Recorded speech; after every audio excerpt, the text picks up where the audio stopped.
सुप्रभात बच्चों, कैसे हैं आप सब। उम्मीद करती हूँ आप सब अच्छे होंगे। तो बच्चों, आज की कक्षा में हम पढ़ने वाले हैं अध्याय नंबर 13, जिसका शीर्षक है गुरु भक्त दयानंद। प्यारे बच्चों, आपने महर्षि दयानंद सरस्वती के विषय में तो सुना ही होगा। आज हम आपको उन्हीं के गुरु व आर्य समाज के प्रवर्तक भक्त दयानंद से परिचय करवाते हैं। इन्हें महर्षि दयानंद सरस्वती या स्वामी दयानंद सरस्वती कहा जाता है। इनका जन्म आज से लगभग 150 वर्ष पूर्व हुआ था।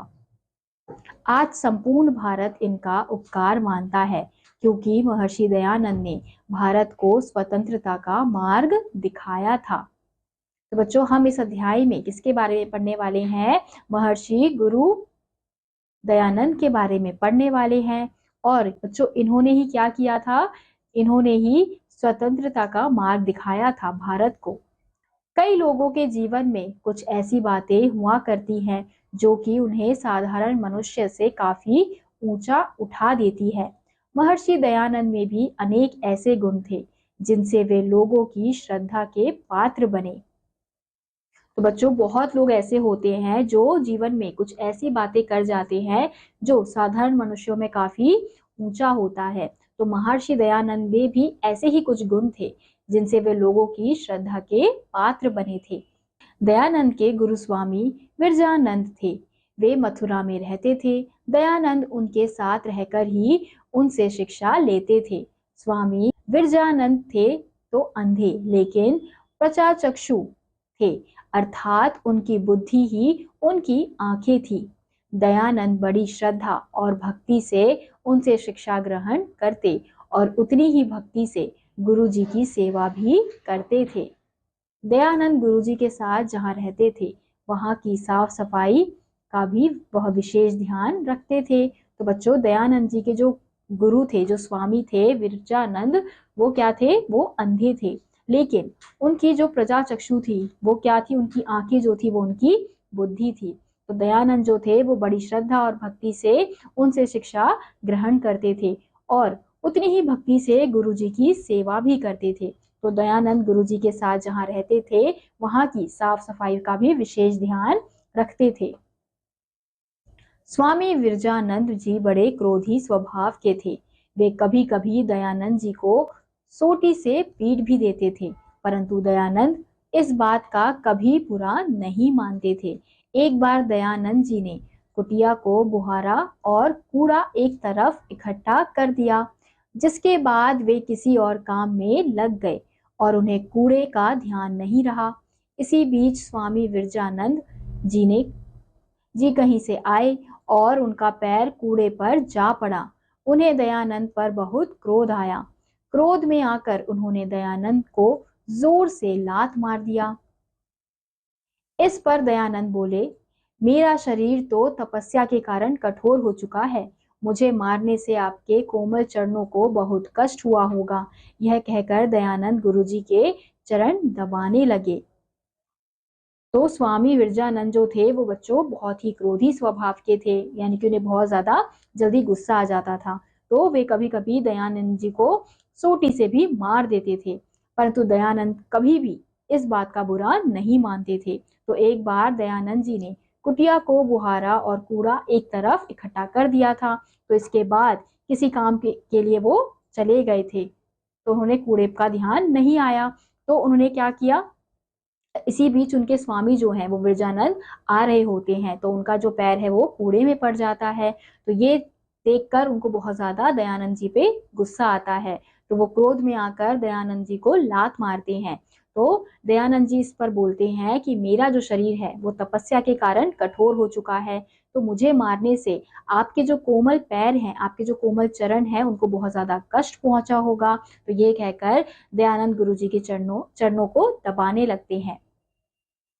एक बार गुरुजी ने फिर दयानंद को पीटा तो दयानंद ने कहा, गुरुदेव, मेरा शरीर व्रज बन चुका है, आप मुझे दंड ना दिया करें, मैं स्वयं दंड ले लिया करूंगा ताकि आपको कष्ट ना हो। ऐसा कहा दयानंद ने अपने शरीर पर स्वयं सोटियां लगाई। तो एक बार फिर से जो दयानंद जी के गुरु हैं वो उन्हें पीट रहे थे। तो गुरुदेव को उन्होंने क्या कहा कि मेरा जो शरीर है वो व्रज बन चुका है, तो आप मुझे दंड ना दिया करें, मैं स्वयं ही दंड ले लिया करूंगा। तो वो ये कहकर खुद को ही सोटी से मारने लगे। स्वामी विराजनंद जी दयानंद की निश्चल भक्ति पर बहुत मुग्ध थे। उन्होंने अपने ज्ञान का संपूर्ण भंडार दयानंद को सौंप दिया। कुछ समय बाद दयानंद की शिक्षा पूर्ण हो गई और गुरुजी से विदाई लेने का समय आ गया। वे खाली हाथ गुरुजी के पास नहीं जाना चाहते थे, परंतु गुरु दक्षिणा देने के लिए उनके पास कुछ भी ना था। दयानंद ने सोचा, गुरुजी को लौंग बहुत पसंद है, लौंग ही कहीं से मांगकर मैं गुरुजी को अर्पण करूंगा। तो स्वामी विरजानंद जी दयानंद जी के निश्चल भक्ति पर बहुत ज्यादा मुक्त हो गए थे और उन्होंने अपने ज्ञान का संपूर्ण भंडार दयानंद को सौंप दिया था। तो कुछ समय बाद दयानंद जी शिक्षा पूर्ण करके गुरुजी से विदाई लेते हैं। तो वे खाली हाथ ऐसे नहीं जाना चाहते थे गुरुजी के पास। तो उन्होंने सोचा कि अब उनके पास ऐसा तो कुछ है नहीं, तो दक्षिणा देने के लिए उनके पास कुछ पैसे नहीं है, तो वो क्या करेंगे, गुरुजी को लौंग बहुत पसंद है तो वो उनके लिए कहीं से लौंग मांगकर लेकर आते हैं। दयानंद जी ने कुछ लोगों से मांगकर थोड़े से लौंग इकट्ठे किए और गुरुजी के पास जाकर कहा, गुरुदेव यह तुच्छ भेंट स्वीकार कीजिए और अंतिम आदेश और आशीर्वाद दीजिए।